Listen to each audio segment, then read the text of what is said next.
A arte sempre esteve presente na história da humanidade. Estudar a arte é estudar a própria história do homem. Quando falamos em história, nós estamos nos referindo a uma ciência que estuda todas as transformações das sociedades. Nós podemos dizer então que a história, ela vai analisar o passado, o presente e ela nos prepara para um futuro.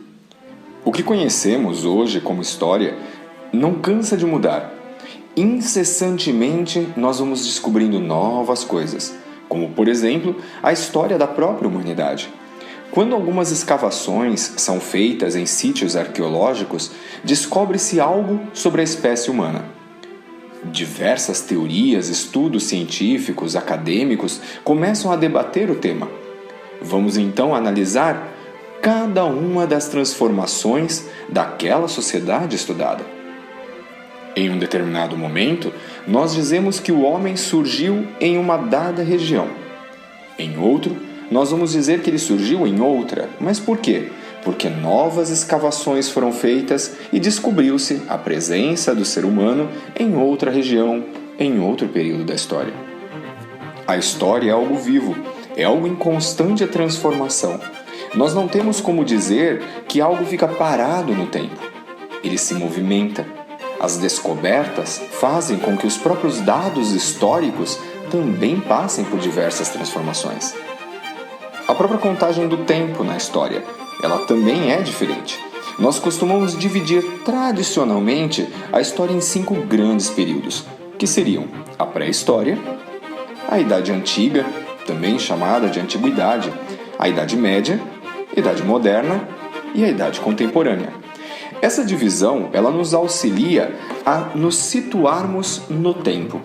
Esse período que nos possibilita o estudo, nos possibilita pensarmos um pouco mais sobre os fatos que aconteceram, analisarmos os acontecimentos atuais e pensarmos também naquilo que o futuro nos reserva, baseados nas transformações que nós fazemos, tanto no mundo que nos cerca, quanto no nosso mundo interno. O que nós fazemos conosco, com as pessoas que nos cercam, a sociedade e o meio ambiente. A história, então, ela é muito importante, não apenas o seu estudo, mas também a reflexão, a análise e a crítica sobre tudo o que nós fazemos e o como nós estamos interferindo, seja para o bem ou para o mal, dentro do nosso universo, daquele que nós fazemos parte. Temos uma grande responsabilidade e estudar toda a história nos ajuda a fazer uma vida melhor, mais consciente e que beneficie todos ao nosso redor. Quando falamos de pré-história, nós estamos nos referindo à primeira etapa desse estudo. Nós estamos nos referindo a um período bastante longo, que vai desde o surgimento das primeiras sociedades humanas até a escrita. Nós estamos então dizendo que o ser, que se torna o ser humano que nós conhecemos hoje, começa a se formar como sociedade e esse ser vai vivendo muitas histórias. Podemos dizer que é uma grande aventura na história do mundo. E esta aventura, ela é longa, passa por muito tempo e ela vai na sua contagem até o momento em que o homem cria uma forma de escrever e registrar sua passagem nesse mundo. Esse período entre o surgimento da espécie humana e a criação, a invenção da escrita, é esse período que nós chamamos de pré-história.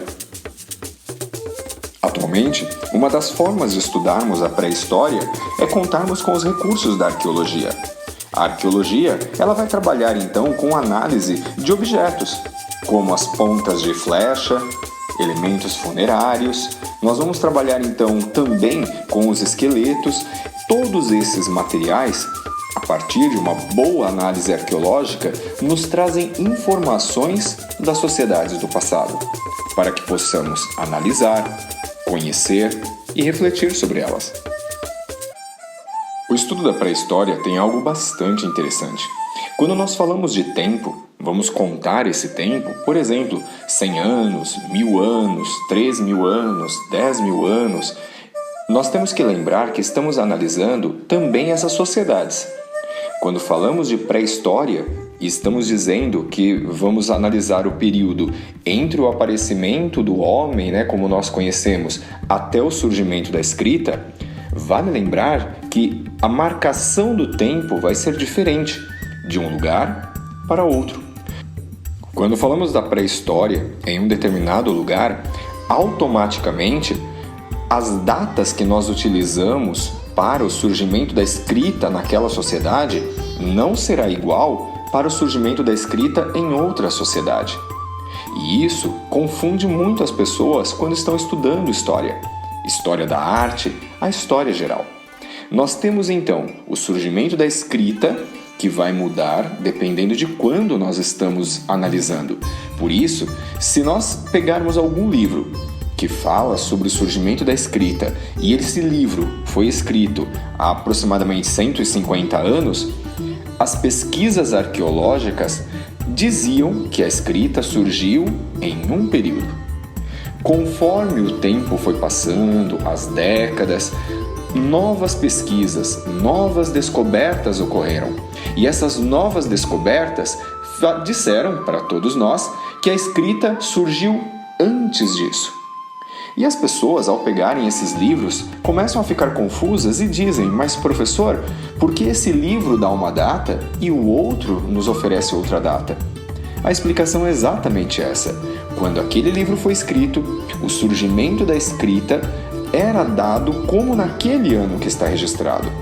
Novas pesquisas foram feitas e descobriu-se que então outra sociedade, em outro local, já havia desenvolvido a escrita em um período anterior. A mesma coisa vai acontecer quando nós discutimos um pouco sobre o próprio ser humano. Cada vez mais a arqueologia descobre registros da presença do ser humano em outras regiões em períodos anteriores àquele que nós já conhecemos. Alguns livros do passado nos davam uma data. Depois, com o passar do tempo, arqueólogos descobriram a presença humana em outros lugares do planeta e com datas bastante antigas, bem anteriores ao que os livros costumavam nos mostrar. Esse é o motivo pelo qual, muitas vezes, nós lemos em um livro uma data, em outro outra. E o surgimento da escrita, muitas vezes, nós vamos encontrar em alguns livros que eles vão dizer: a escrita, ela surge, ou seja, a pré-história termina há 6.000 anos. Outros vão dizer há 5.000, outros 4.000, alguns vão dizer há 3.000. Isso nos mostra que a forma de registrar a história muda conforme novas descobertas são feitas. Conforme algo vai sendo descoberto, novas pesquisas, novos estudos são feitos, o que nós registramos como história também muda. Por isso, a história é algo vivo, é algo que se transforma conforme os acontecimentos, as pesquisas vão surgindo. Cada novo pesquisador deixa uma nova contribuição para os registros da história, dizendo então o que mudou com a sua descoberta. E assim nós vamos conhecendo, passo a passo, nessa longa presença no nosso planeta, tudo o que ocorreu ao nosso redor. Algo que deixa sempre os alunos muito curiosos quanto à questão de estudar a história do ser humano é o fato de que é muito difícil, quando leem os livros, entenderem a diferença entre o surgimento do homem e dos seres que deram origem ao ser humano.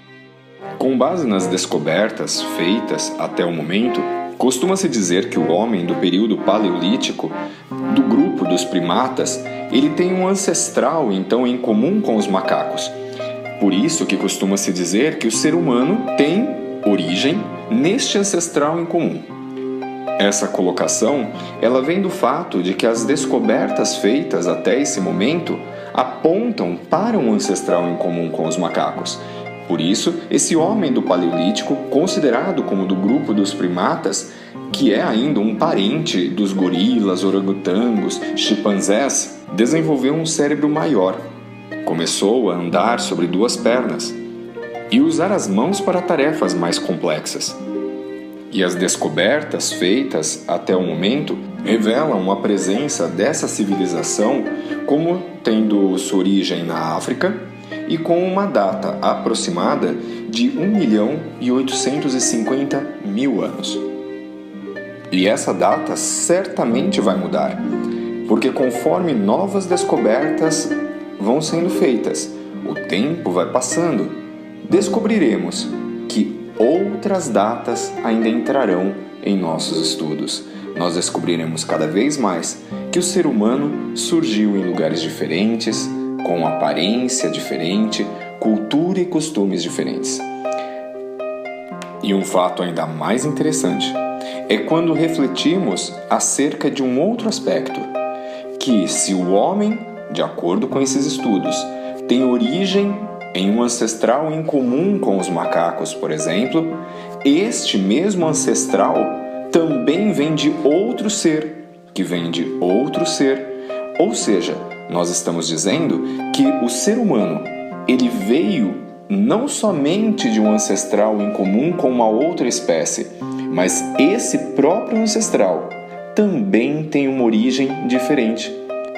O estudo do homem é o estudo, na verdade, de todas as criaturas. O estudo acerca da origem de um cachorro, de um gato, de um elefante, de um pássaro é tão importante quanto o estudo do próprio homem. Conhecermos então a origem da vida no planeta Terra é tão importante quanto analisarmos a presença do homem e como o homem fez história. Porque se o ser humano fez história no planeta, todos os animais, todas as plantas, todos os seres viventes também fizeram história. Todas as espécies de plantas e animais colaboraram, tanto quanto a espécie humana, para a criação da história, para a criação do nosso planeta, para a vida que nós conhecemos. Nesse curso de História da Arte, quando observamos uma pintura e vemos plantas, animais e pessoas, nós podemos então pensar quão bela é a passagem de toda essa evolução. Quanto é bonito vermos que os minerais, os vegetais, todos eles fizeram parte desta grande gênese do nosso mundo, dessa grande criação, desse grande percurso da história. E é por isso que em nosso curso, as plantas, os animais, os minerais e o ser humano são vistos como parte única desse grande mundo que nós vivemos. Essa gênese, essa criação, ela vai muito além. Ela nos mostra a formação desse mundo tão lindo que Deus preparou para cada um de nós.